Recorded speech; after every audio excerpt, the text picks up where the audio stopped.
A novel by Lois Lowry. The Giver. Chapter 1. It was almost December, and Jonas was beginning to be frightened.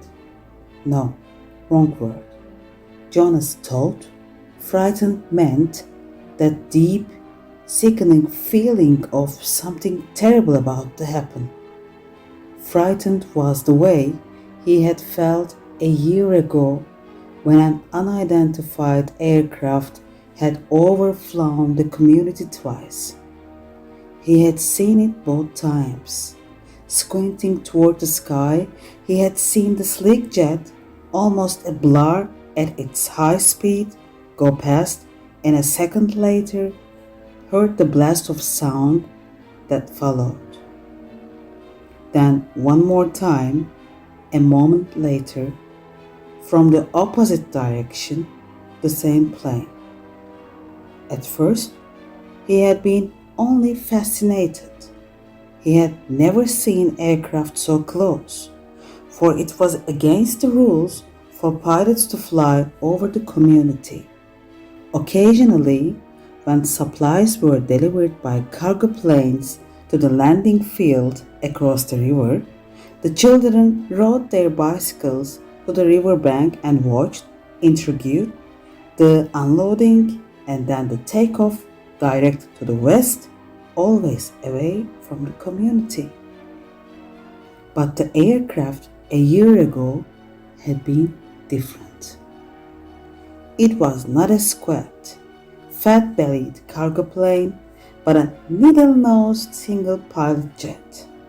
Jonas, looking around anxiously, had seen others, adults as well as children, stop what they were doing and wait, confused, for an explanation of the frightening event. Then all of the citizens had been ordered to go into the nearest building and stay there. Immediately, the rasping voice through the speakers had said, "Leave your bicycles where they are." Instantly, obediently, Jonas had dropped his bike on its side on the path behind his family's dwelling. He had run indoors and stayed there alone. His parents were both at work, and his little sister Lily was at the child care center where she spent her after-school hours. Looking through the front window, he had seen no people, none of the busy afternoon crew of street cleaners, landscape workers, and food delivery people who usually populated the community at that time of day. He saw only the abandoned bikes here and there on their sides. An upturned wheel on one was still revolving slowly. He had been frightened then. The sense of his own community silent, waiting, had made his stomach churn. He had trembled. But it had been nothing. Within minutes, the speakers had crackled again, and the voice, reassuring now and less urgent, had explained that a pilot in training had misread his navigational instructions and made a wrong turn. Desperately, the pilot had been trying to make his way back before his error was noticed.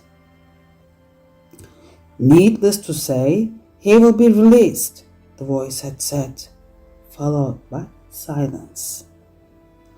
There was an ironic tone to that final message, as if the speaker found it amusing, and Jonas had smiled a little, though he knew what a grim statement it had been.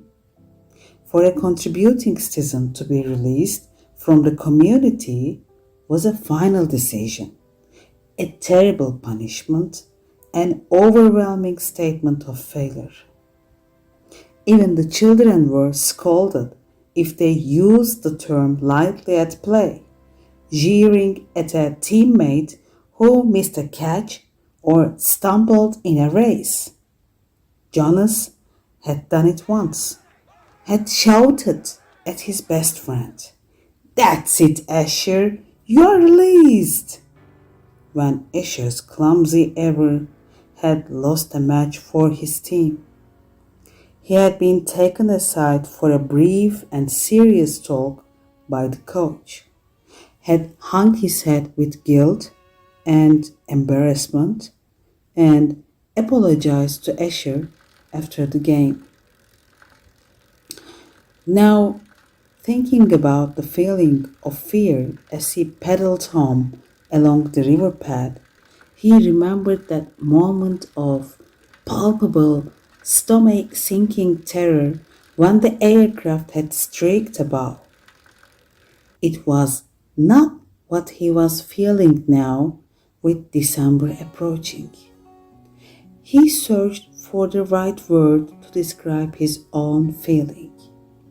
Jonas was careful about language, not like his friend Asher, who talked too fast and mixed things up, scrambling words and phrases until they were barely recognizable and often very funny. Jonas grinned, remembering the morning that Asher had dashed into the classroom late as usual, arriving breathlessly in the middle of the chanting of the morning anthem. When the class took their seats at the conclusion of the patriotic hymn, Asher remained standing to make his public apology as was required. "I apologize for inconveniencing my learning community." Asher ran through the standard apology phrase rapidly, still catching his breath. The instructor and the class waited patiently for his explanation. The students had all been grinning because they had listened to Asher's explanations so many times before. "I left home at the correct time, but when I was riding along near the hatchery, the crew was separating some salmon. I guess I just got distraught watching them. I apologize to my classmates," Asher concluded. He smoothed his rumpled tunic and sat down. "We accept your apology, Asher." The class recited the standard response in unison. Many of the students were biting their lips to keep from laughing. "I accept your apology, Asher," the instructor said. He was smiling. "And I thank you because once again you have provided an opportunity for a lesson in language. This trope is too strong an adjective to describe salmon weaving." He turned and wrote "distraught" on the instructional board. Beside it, he wrote "distracted." Jonas, nearing his home now, smiled at the recollection, thinking, still, as he wheeled his bike into its narrow port beside the door, he realized that frightened was the wrong word to describe his feelings. Now that December was almost here, it was too strong an adjective. He had waited a long time for this special December. Now that it was almost upon him, he wasn't frightened, but he was eager. He decided. He was eager for it to come, and he was excited, certainly. All of the 11s were excited about the event that would be coming so soon. But There was a little shudder of nervousness when he thought about it, about what might happen. Apprehensive, Jonas decided. That's what I am. Who wants to be the first tonight for feelings? Jonas's father asked at the conclusion of their evening meal. It was one of the rituals, the evening telling of feelings. Sometimes Jonas and his sister Lily argued over turns, over who would get to go first. Their parents, of course, were part of the ritual. They too told their feelings each evening. But like all parents, all adults, they didn't fight and whistle for their turn. Nor did Jonas tonight. His feelings were too complicated this evening. He wanted to share them, but he wasn't eager to begin the process of sifting through his own complicated emotions, even with the help that he knew his parents could give. You go, Lily, he said, seeing his sister, who was much younger, only a 7, wiggling with impatience in her chair. I felt very angry this afternoon, Lily announced. My childcare group was at the play area, and we had a visiting group of 7s, and they didn't obey the rules at all. One of them, a male, I don't know his name, kept going right to the front of the line for the slide, even though the rest of us were all waiting. I felt so angry at him. I made my hand into a fist like this. She held up a clenched fist, and the rest of the family smiled at her small, defiant gesture. Why do you think the visitors didn't obey the rules? Mother asked. Lily considered and shook her head. I don't know. They acted like animals? Jonas suggested. He laughed. That's right, Lily said, laughing too. Like animals. Neither child knew what the word meant exactly, but it was often used to describe someone uneducated or clumsy, someone who didn't fit in. Where were the visitors from? Father asked. Lily frowned, trying to remember. Our leader told us when he made the welcome speech, but I can't remember. I guess I wasn't paying attention. It was from another community.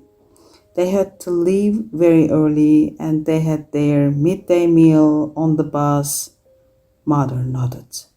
Do you think it's possible that their rules may be different? And so they simply didn't know what your play area rules were?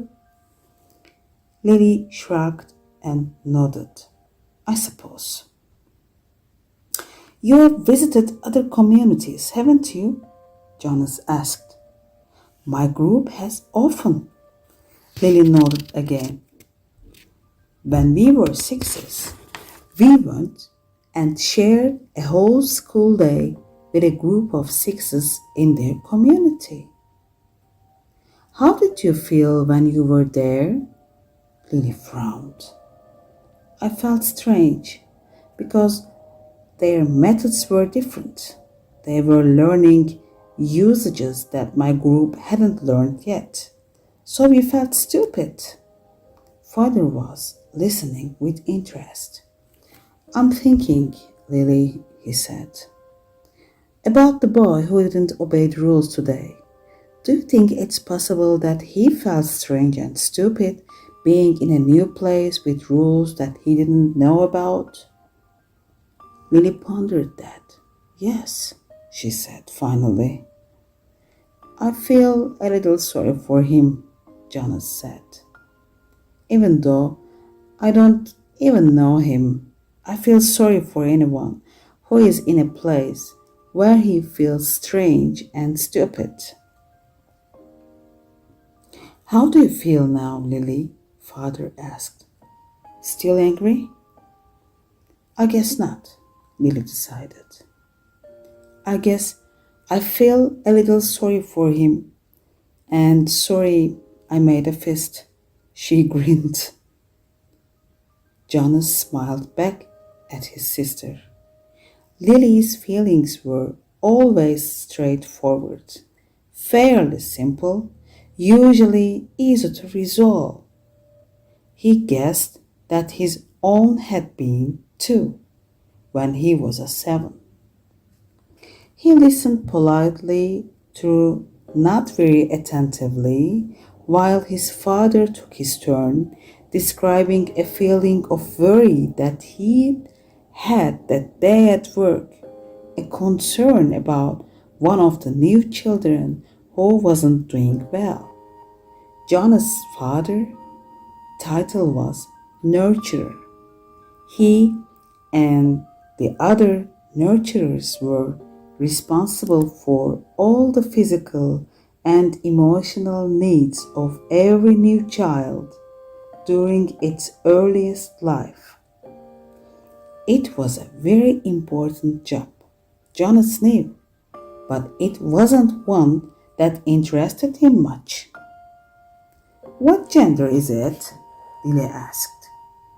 Male, Father said. He is a sweet little male with a lovely disposition, but he isn't growing as fast as he should, and he doesn't sleep soundly. We have him in the extra care section for supplementary nurturing, but the committee is beginning to talk about releasing him. Oh no, Mother murmured sympathetically. I know how sad that must make you feel. Jonas and Lily both nodded sympathetically as well. Release of new children was always sad because they hadn't had a chance to enjoy life within the community yet, and they hadn't done anything wrong. There were only 2 occasions of release which were not punishment.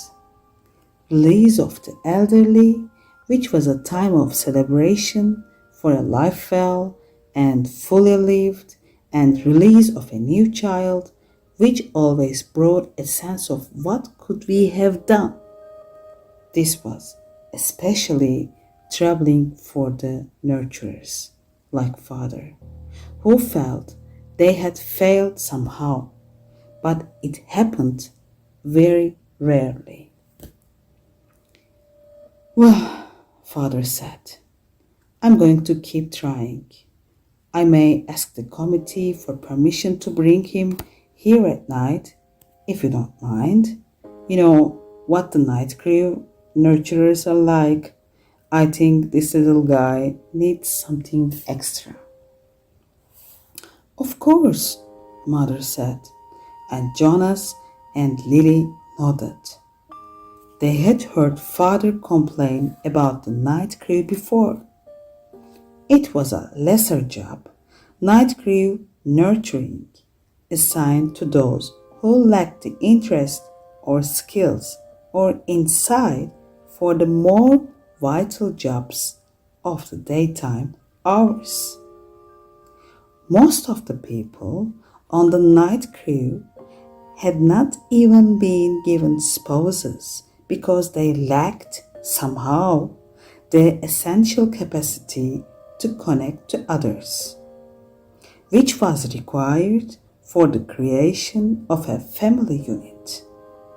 Maybe we could even keep him, Lily suggested sweetly, trying to look innocent. The look was fake. Jonas knew. They all knew.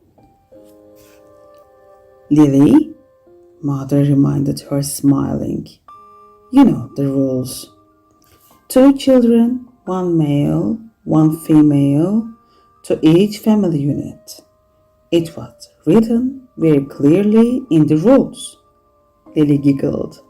Well, she said, I thought maybe just this once. Next, Mother, who held a prominent position at the Department of Justice, talked about her feelings. Today, a repeat offender had been brought before her, someone who had broken the rules before, someone who she hoped had been adequately and fairly punished, and who had been restored to his job, his home, his family unit. To see him brought before her a second time caused her overwhelming feelings of frustration and anger, and even guilt that she hadn't made a difference in his life. I feel frightened too for him, she confessed. You know that there is no third chance. The rules say that if there is a third transgression, he simply has to be released. Jonas shivered. He knew it happened. There was even a boy in his group of 11s whose father had been released years before. No one ever mentioned it. The disgrace was unspeakable. It was hard to imagine. Lily stood up and went to her mother. She stroked her mother's arm. From his place at the table, Father reached over and took her hand. Jonas reached for the other. One by one, they comforted her.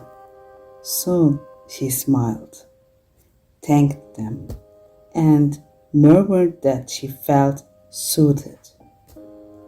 The ritual continued, Jonas, Father asked. You are less tonight. Jonas sighed. This evening, he almost would have preferred to keep his feelings hidden, but it was, of course, against the rules. I'm feeling apprehensive, he confessed, glad that the appropriate descriptive word had finally come to him. Why is that, son? His father looked concerned. I know, there is really nothing to worry about, Jonas explained, and that every adult has been through it. I know you have, Father, and you too, Mother, but it's the ceremony that I'm apprehensive about. It's almost December. Lily looked up, her eyes wide.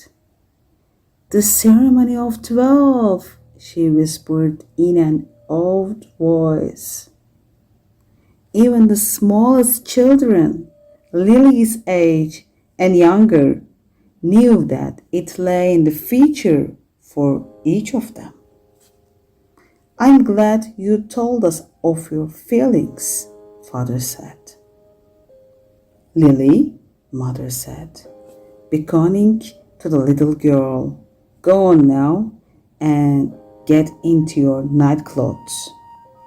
Father and I are going to stay here and talk to Jonas for a while. Lily sighed, but obediently she got down from her chair. Privately, she asked. Mother nodded. Yes, she said. This talk will be a private one with Jonas.